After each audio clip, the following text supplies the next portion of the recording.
Je voudrais saluer celles et ceux aussi qui manifestent pour leur droit à la régularisation et un toit. Je dirai un mot tout à l'heure sur ce sujet. Je voudrais d'abord, puisque nous sommes là pour commémorer la journée nationale des mémoires de la traite de l'esclavage et de leurs abolitions, excuser le conseiller départemental Pascal Baudet, ancien maire, qui ne pouvait être parmi nous, et le député de la Seine-Saint-Denis, Bastien Lachaud. Monsieur le député européen, cher Patrick, mesdames et messieurs les élus, messieurs, mesdames, les représentants des associations, mesdames et messieurs, chers amis, chers camarades, nous commémorons aujourd'hui quelque chose d'impensable, d'inimaginable et pourtant de bien réel qui a marqué la période contemporaine.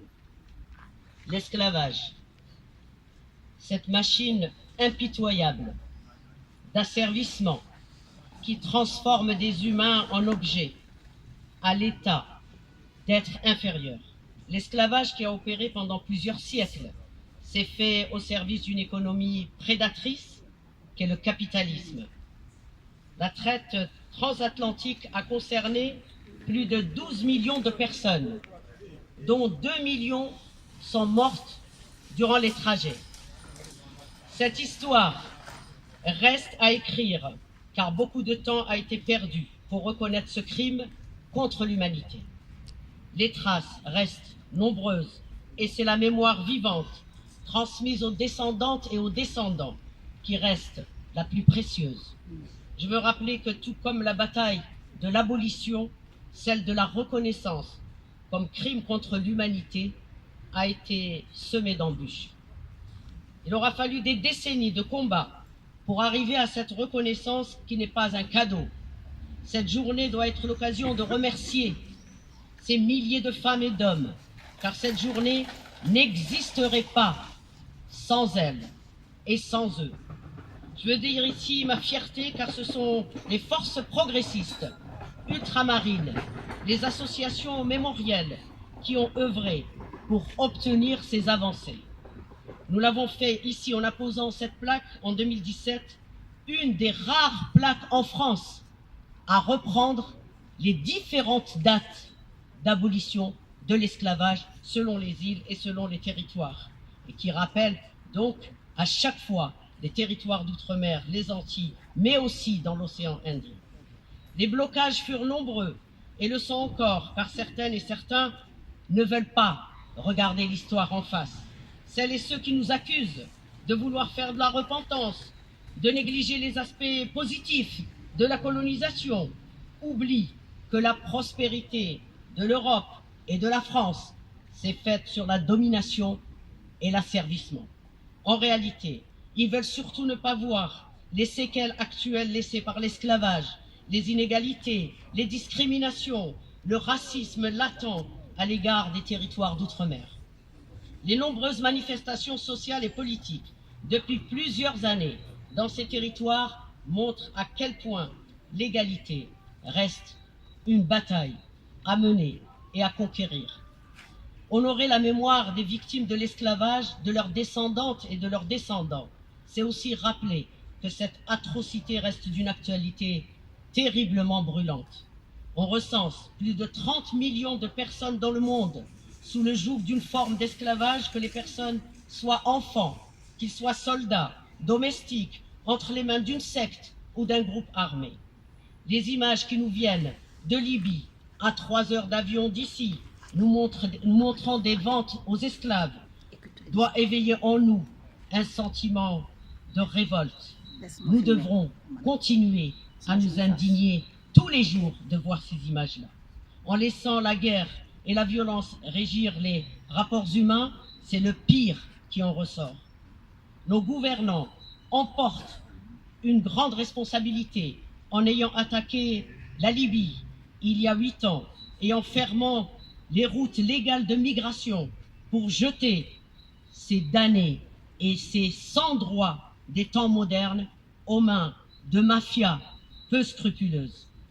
Chaque combat pour l'égalité, la dignité humaine, doit nous permettre de faire reculer ces affres et définitivement abolir tout asservissement d'un être humain.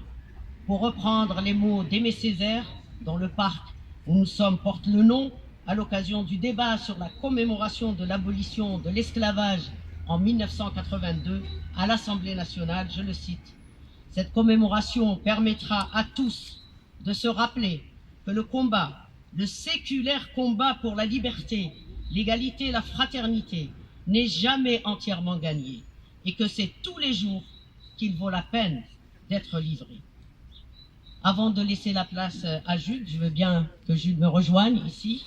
Jude Joseph, conteur, comédien, Alberti Villarien, Jean-Marie Louis Saint, je pense qu'il est là aussi, qui est Liessou, et Bruce Lee Domecq, les tambourineurs, réaliser la prestation qui nous réalise chaque année, une prestation artistique. Je voudrais, avant de laisser la parole à un des jeunes du conseil local des jeunes, dire combien nous sommes fiers à Aubervilliers, toujours collectivement, de contribuer modestement à éveiller les consciences et de livrer à chaque fois un message de solidarité et de fraternité. Je voudrais donc dire un mot à celles et ceux qui manifestent aujourd'hui. Aubervilliers n'est pas une ville comme les autres. Aubervilliers, c'est une ville populaire, c'est une ville de gauche qui a une tradition d'accueil, qui s'est faite grâce aussi aux migrations successives. Et nous avons toujours été, pas seulement solidaires, mais partie prenante de tous les combats pour la dignité humaine. Donc avec Roland Sécoty, qui est en charge, il n'y a pas dans toutes les communes un élu en charge des droits des étrangers et de la lutte contre les exclusions, nous recevrons une délégation pour mener les mobilisations, parce qu'il faut se mobiliser face à l'État. Toutes celles et ceux qui viennent des pays, fuyant des conflits, fuyant la malvie, fuyant parfois pour sauver leur vie, eh bien, ils viennent en France. Et la France doit prendre ses responsabilités et ne pas laisser les communes, des communes solidaires, seules face à une situation humaine qui devient parfois catastrophique, voire inhumaine. C'est la raison pour laquelle j'ai saisi à plusieurs reprises le préfet de la Seine-Saint-Denis.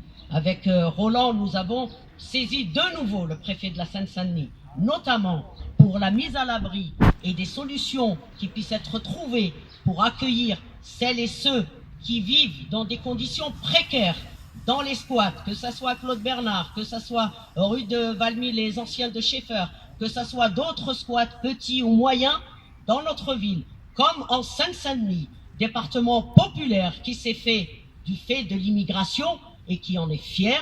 La France doit être fière de cela.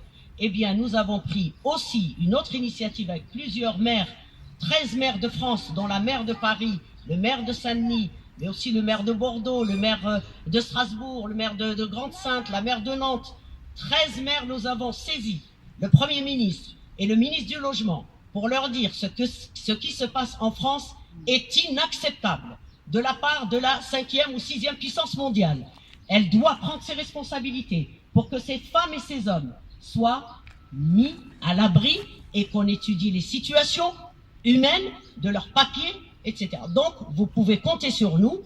Nous sommes aujourd'hui pour cette commémoration en mémoire à celles et ceux qui ont donné leur vie. Et je l'ai dit tout à l'heure, ça reste dans les mémoires des descendantes et des descendants. Et quand on voit dans les pays d'outre-mer, moi je suis allé à plusieurs reprises avec le Parti communiste français, sur place, eh bien on voit que cette mémoire, elle est toujours là.